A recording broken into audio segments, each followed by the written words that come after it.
want to have a little look at your voting record when you were part of the government under the coalition. At that time, you voted for the bedroom tax, you voted for the introduction of universal credit, you voted in favour of scrapping the educational maintenance allowance, in favour of increasing tuition fees and also capping increases in benefits below inflation. Is that a voting record that you're proud of?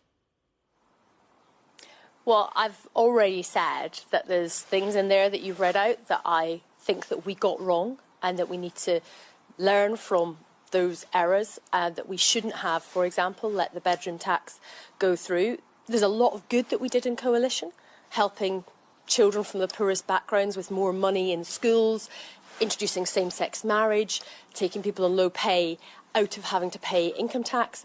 But equally, we didn't get everything right. And so I think that we do need to reflect on what we would do differently and learn those lessons.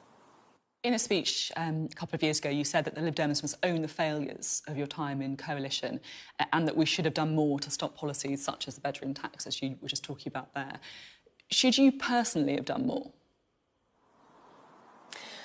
Well, I think all of us need to consider that. And yes, I mean, I was, in government. There's a lot of things that I fought for and won battles, like on gender pay gap reporting that the Tories didn't want to do, on making sure we were able to clamp down on payday lenders, which Tories didn't want to do.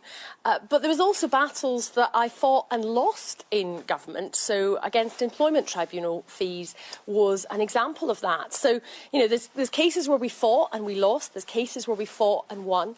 And of course I look back and, I think we have to reflect and say, yeah, there's probably areas where I wish I'd done that differently, because you're always making a judgment and an analysis of how winnable is this fight and therefore can it, will it work? And I think I look back and, of course, there's things that I regret.